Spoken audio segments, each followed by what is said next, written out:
नमस्कार विद्यार्थी मित्रांनो, तुमचं स्वागत आहे माझ्या YouTube channel maths academy by Sudhir मध्ये. मित्रांनो, आजच्या व्हिडिओ लेक्चरमध्ये आपण स्टडी करणार आहोत वेक्टर कॅल्क्युलस या टॉपिक वरचे एक्झाम रिलेटेड MCQs जे 100% एक्झाम मध्ये येणारच. आणि हे MCQ जे आपण आज स्टडी करणार आहे ते प्रीवियस एक्झाम मध्ये विचारलेले आहेत. त्याच टाइपचे एक्झाम्पल्स आपल्याला एक्झाम मध्ये विचारले जातात. सो पहिल्यांदा आपण जे MCQ स्टडी करणार आहे ते विंटर 25 च्या बोर्ड एक्झाम मध्ये विचारलेले स्टडी करणार आहोत. सो बघा, कुठला MCQ आपल्याला विचारलाय. If R bar is equals to X I bar plus Y जे बार प्लस झेड के बार, यालाच पोझिशन वेक्टर असं सुद्धा म्हणतात, then del dot r bar ची व्हॅल्यू काय असते हे आपल्याला शोधायचं आहे. 4 ऑप्शन दिले, 3, 1, 2. मग बघूया आपण डेल डॉट आर बार ची व्हॅल्यू काय येते. डेल म्हणजे काय? Vector differential operator. काय आहे त्याचा formula? I del by del X plus J del by del Y plus K del by del Z. याचा डॉट प्रोडक्ट कोणाशी घ्यायचा आहे? आर बार या पोझिशन वेक्टरशी. काय आहे तो? X I bar plus Y जे बार प्लस झेड के बार. मग आपल्याला माहिती आहे कुठल्याही दोन वेक्टरचा डॉट प्रोडक्ट कसा घेतो आपण? डायरेक्ट मल्टिप्लिकेशन घेतो. कोणाची? आयच्या कोएफिशियंटची प्लस जेच्या कोएफिशियंटची मल्टिप्लिकेशन प्लस केच्या कोएफिशियंटची मल्टिप्लिकेशन. ठीक आहे, सिंपल आहे ना. बघा मग आता पहिला आयच्या कोएफिशियंटची मल्टिप्लिकेशन करूया. काय आयचा coefficient? Del by del X. कोणाला मल्टिप्लाय करणार? याच्या आयच्या कोएफिशियंटला. काय आहे तो? X. Del by del X into X plus नंतर जेचे कोएफिशियंट, जेच्या कोएफिशियंटला मल्टिप्लाय करणार. So del by del Y. कोणाला मल्टिप्लाय करणार? वायला. प्लस नंतर केचा coefficient del by del Z. कोणाला मल्टिप्लाय करणार? याच्या केच्या कोएफिशियंटला. काय आहे तो? झेड.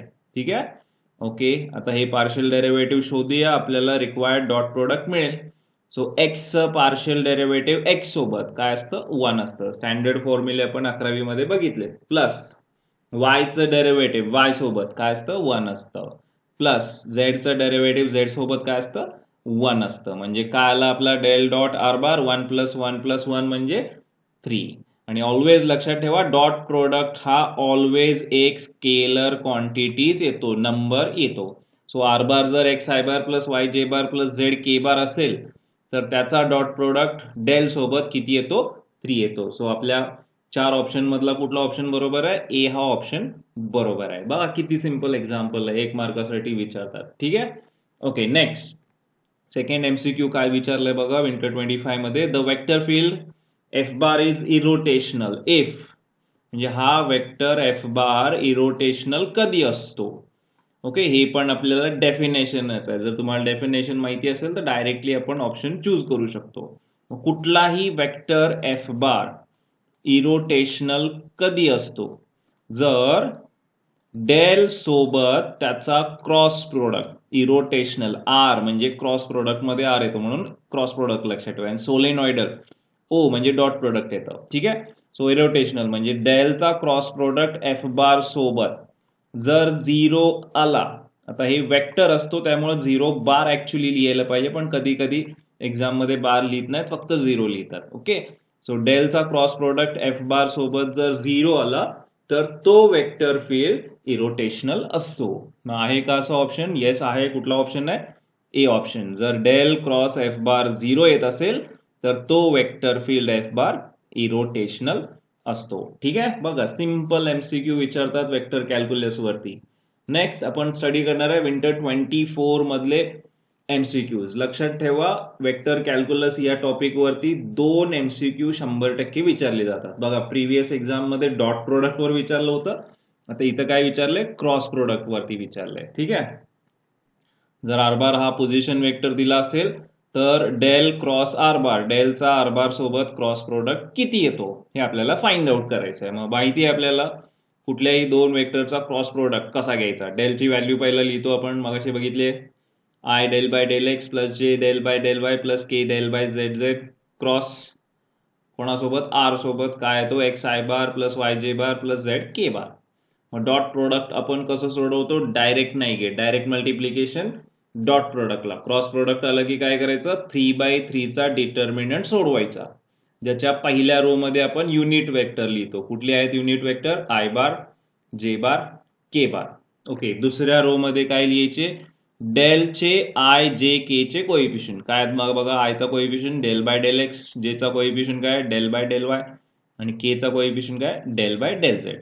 तिसऱ्या रो मध्ये आर बारचे आय जे के चे कोइफिशियंट काय आहेत बघा. आयचा कोइफिशियंट एक्स, नंतर जेचा कोइफिशियंट वाय, नंतर केचा कोइफिशियंट झेड. ठीक आहे. आता हा डिटर्मिनंट आपल्याला सोडवायचा आहे. तो सोडवला की मला काय मिळणार आहे, डेल क्रॉस आर बार. ठीक आहे. मग डिटर्मिनंट सोडवत असताना पहिला काय लिहितो आपण, फर्स्ट एलिमेंट आहे तसा आय बार, त्यानंतर तो एलिमेंट ज्या रो मध्ये आहे तो रो, ज्या कॉलम मध्ये आहे तो कॉलम डिलीट करा. राहिलेल्या एलिमेंटची क्रॉस मल्टिप्लिकेशन करायची, म्हणजे del by del y z ला मल्टिप्लाय करणार आणि del by del Z Y ला मल्टिप्लाय करणार. आता डेल बाय डेल वाय म्हणजे काय, कोणासोबत डेरिव्हेटिव्ह घ्यायचं, वाय सोबत. मग बघा झेड मध्ये वाय ची टर्म आहे का, नाही आहे, म्हणजे काय झाला, तो कॉन्स्टंट झाला आणि कॉन्स्टंटचं डेरिव्हेटिव्ह काय, 0. Middle sign minus. आता del by del Z Y ला मल्टिप्लाय करूया. डेल बाय डेल झेड म्हणजे काय, झेडच्या टर्मचं डेरिव्हेटिव्ह घ्यायचं. झेडची टर्म नसेल तर तो कॉन्स्टंट. मग बघा आता वाय मध्ये झेड मधली टर्म आहे का, नाही आहे, म्हणजे काय आला आन्सर, कॉन्स्टंट आणि त्याचं डेरिव्हेटिव्ह काय, 0. तो आता लक्षात आला असेल तुमच्या काय येऊ शकतं. आता हे सगळे नंबर आहेत. ठीक आहे. आणि आपण क्रॉस प्रोडक्ट घेतोय. क्रॉस प्रोडक्ट घेत असेल तर आन्सर हे ऑलवेज वेक्टर क्वांटिटीज यायला पाहिजे. आता चौथा ऑप्शन आपला आर बार आहे. आर बारची व्हॅल्यू मला माहिती आहे एक्स आय बार. येतं का एक्स आय बार, नाही, म्हणजे हा ऑप्शन निघून गेला. 2, 3 आणि 0 हे काय येतं बघायला पाहिजे. आता नंबर तर येणार नाहीये मला 100% माहिती आहे, म्हणजे हे दोन ऑप्शन पण गेले. मग आता चान्सेस 0 असण्याचेच आहेत. ओके. सो हा ए ऑप्शनच येणार आहे. सो डोकं लावायचं, पुढचे कॅल्क्युलेशन्स आपले वाचतात. ठीक आहे. तरी पण आपण सोडवूया. बघा लक्ष द्या.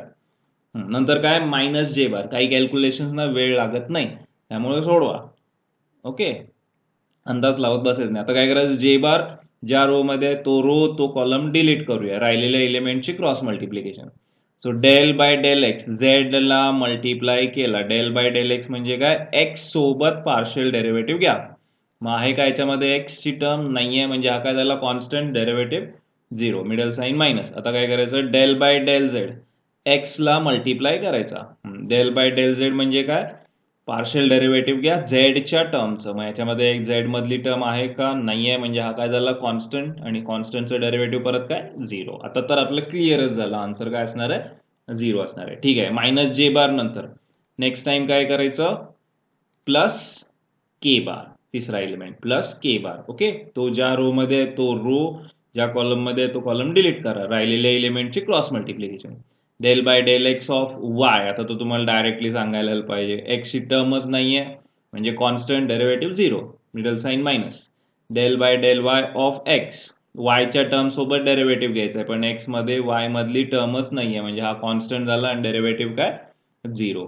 म्हणजे काय आन्सर आलं बघा, डेल क्रॉस आर बारचं 0 I bar minus 0 J bar plus 0 के बार, म्हणजेच काय, 0 बार. ऍक्च्युअली आन्सर मध्ये 0 बार लिहिलं पाहिजे होतं, पण त्यांनी 0 लिहिलेलं आहे. काही प्रॉब्लेम नाही. सो डेल क्रॉस आर बारची व्हॅल्यू काय आली, 0 आली. सो काय ऑप्शन, ऑप्शन ए हा आपला करेक्ट ऑप्शन आहे. ठीक आहे. सो इतकं सिंपल एक्झाम्पल्स आपल्याला ऑब्जेक्टिव्हला विचारले जातात. ठीक आहे. विंटर 24 मध्ये नेक्स्ट एक्झाम्पल काय विचारले बघा, del dot f bar is scalar quantity, vector quantity, unit vector और नन ऑफ दिस. मी मगाशी सांगितलं होतं, डॉट प्रोडक्ट घेतला तर त्याचा आन्सर ऑलवेज एक नंबरच येतो, म्हणजे स्केलर क्वांटिटी. ठीक आहे. क्रॉस प्रोडक्ट घेतला तर त्याचा आन्सर ऑलवेज एक वेक्टर येतो, म्हणून वेक्टर क्वांटिटी. ठीक आहे. So del dot f bar काय असणार, डॉट प्रोडक्ट म्हणजे answer scalar quantity. So option a बरोबर आहे. बघा, फक्त आपल्याला कन्सेप्ट माहिती असेल तर एका सेकंदामध्ये ऑप्शनचा आपल्याला आन्सर मिळतं, ऑब्जेक्टिव्हचा आन्सर मिळतं. ठीक आहे. सो सिंपल एमसीक्यू आपल्याला एक्झाम मध्ये विचारले जातात. नेक्स्ट एक्झाम मध्ये बघा आपल्याला कुठले एमसीक्यू विचारलेत. विंटर 25च्या सप्लिमेंटरी एक्झाम मध्ये, the gradient of scalar field is.